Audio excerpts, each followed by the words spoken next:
عليكم ورحمة الله وبركاته. اللهم صل وسلم على سيدنا محمد. انا ما كنتش ناوية الصراحة اعمل فيديو النهاردة، بس النهاردة رحت عند والدتي ودخلت لقيتهم جايبين طلبات للبيت يعني. فبسأل بصراحة، فبسأل ازازة الزيت دي بكام؟ ازازة الزيت دي لتر الا ربع، يعني 700 مللي اهي، 700 مللي 700 مللي يعني لتر الا ربع. بكام جايباها يا بنتي؟ بكام؟ 50 جنيه. علي صوتك. 50 ب 50 جنيه لتر الا ربع. ما هوش زيت ذره، ده زيت خليط، عباد شمس على مش عارف زيت صويا، زيت مش عارفه قولين ايه، زيت قولين وزيت صويا وزيت عباد الشمس او دوار الشمس، يعني زيت خليط، زيت آلية اهو. اسمه الممتاز. اقل ازازه دي اقل ازازه في السوق بكام؟ ب 50 جنيه. زيت آلية ب 50 جنيه لتر الا ربع، يعني لو اشتغلنا بيها 3 ايام 4 ايام بالكتير هتكون خلصت.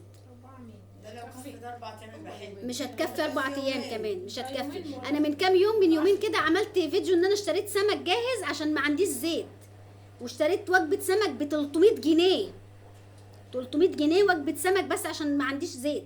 اما اجي اشتري ازازه زيت ب 50 جنيه تقضيني يومين ولا 3. يعني مين مسؤول؟ احنا يا جماعه مش عايزين فلوس من الدوله، احنا مش عايزين فلوس. انا بقترح يا جماعه ياكلونا ويشربونا ويعالجونا ويعلمونا، احنا مش بنعمل غير كده، ويلبسونا. احنا الفلوس اللي معانا مش هتقضي لا اكل ولا شرب ولا علاج ولا تعليم ولا لبس. احنا مش هتقضي الفلوس اللي احنا بناخدها. مش ما انا بقول ما يدوناش فلوس، احنا مش عايزين فلوس من الدوله. انا هخش اقطع الفلوس اللي في الشنطه وارميها في الشارع. انا مش عايزه فلوس من البلد، مش عايزين نقبض فلوس، احنا عايزين سلع وخدمات. احنا عايزين سلع وخدمات يعالجونا ويلبسونا ويعلمونا وياكلونا. احنا مش عايزين غير كده. فلوس انا مش عايزه فلوس. اقطع لكم الفلوس دلوقتي عشان تستريحوا وتفهموا ان هي مش عامله حاجه. الفلوس مش عامله حاجه، الفلوس اللي احنا بناخدها والله العظيم ما عامله حاجه، والله ما بتعمل لنا حاجه. خلاص ما بقيناش عارفين ناكل اكل، مش عارفين ناكل، هو اقل حاجه. احنا اتنازلنا عن العلاج، ما بقيناش نتعالج، ما بقيناش نروح مستشفيات ولا دكاتره ولا حتى بنجيب العلاج من الصيدليه. يعني لما بنتعب بندعي ونسكت، ما بنعملش حاجه تاني، ما بنروحش نجيب اي علاج. خلاص ما فيش علاج. لكن كمان ما يبقاش فيه اكل اللي هو اقل حاجه. يعني فلوسنا مش مقضيه اكل بس، اكل مش مقضيه. ومش بناكل بقى اكل يا ما هنا ويا ما هناك، لا، ده احنا بناكل بصاره وعدس. ويوم ما اتجننت ورحت جبت سمك، العدس ب 50. العدس ب 50 جنيه ماشي. ده العدس. اما للفقراء هياكلوا ايه؟ هو العدس ده كان معروف ان وجبه الفقير اساسا يعني. العدس بقى ب 50 جنيه. الفقير يجيب العدس ازاي؟ الفقير مش هيعرف يجيب عيش اصلا بعد كده، مفيش عيش.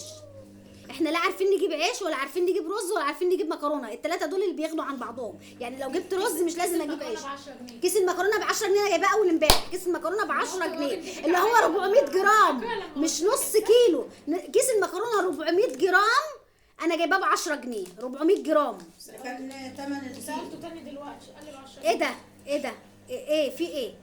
احنا بنحكي ان الرز مثلا كان ب 6 جنيه و7 جنيه مش من 20 سنه، لا، ده السنه اللي فاتت الرز كان ب 7 جنيه و8 جنيه. السنه اللي فاتت. انت بتحكي عن الحاجه تحس ان انت هتقول بعدها ايه رقم، يعني زي ما تكون بتقول كده ايه من 20 سنه، من 30 سنه الرز كان بكذا والزيت كان بكذا. ازازه الزيت دي كانت ب 19 جنيه من قريب قوي، من كام شهر، مش من سنه. ازازه الزيت دي كانت ب 19 جنيه او ب 20 جنيه. من اقل من سنه تبقى ب 50 جنيه، يعني تزيد اضعاف. يعني السلع ما بقتش تزيد ضعف، لا، ضعفين وثلاثه. ليه مين معاه يجيب ازازه زيت ب 50 جنيه؟ مين؟ وبتقول علي صوتك. ما انا مش فرد يا جماعه، مين مسؤول عشان احنا نجيب ازازه الزيت ب 50 جنيه؟ مين؟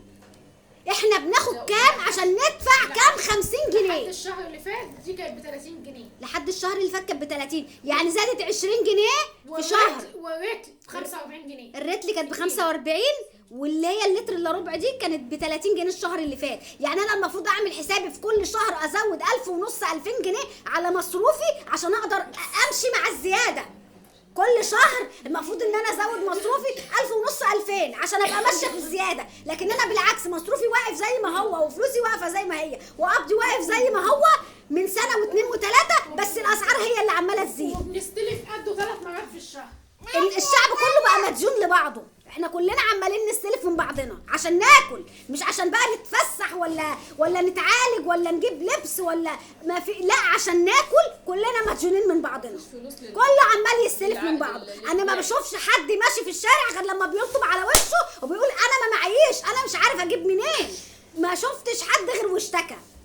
حسبي الله ونعم الوكيل. انا عايزه اعرف احاسبن في مين اصلا، انا مش عارفه اقول حسبي الله ونعم الوكيل في مين، احاسبن في مين، احاسبن في مين انا، مين بياكل وبيشرب وسايبنا احنا نلحس في البلاط؟ مين بياكل ويشرب وسايبنا؟ المسؤول يا جماعه يرد، يقول انا المسؤول، يقول انا هنزل الاسعار.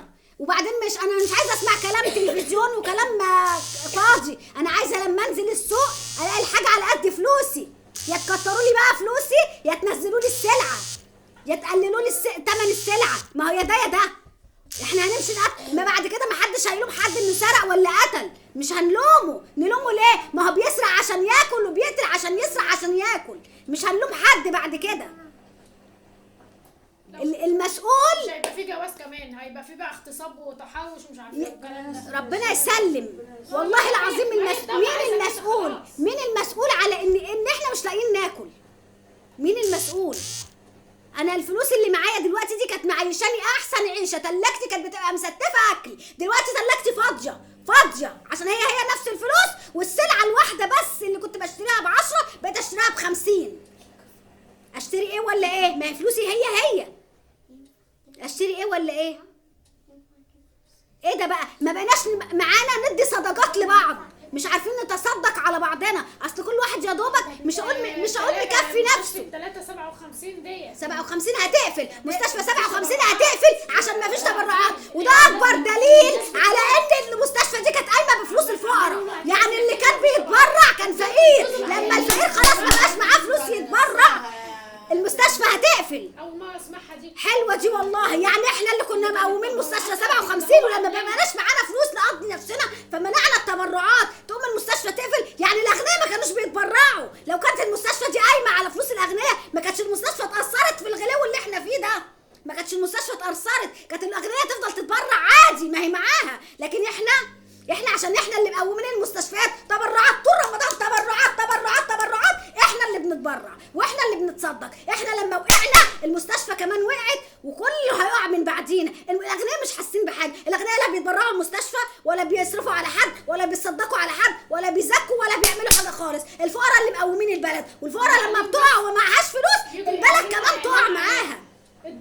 احنا ما معناش فلوس نتصدق، ما معناش فلوس نتبرع، ما معناش فلوس نعمل اي حاجه، لان احنا بالعافيه مع السلف اللي بنستلفه بنكفي بقى بيتنا، مع السلف بنكفي بيتنا ماشي. طب دلوقتي احنا ما معناش نكفي بيتنا ولا حتى نسدد ديوننا.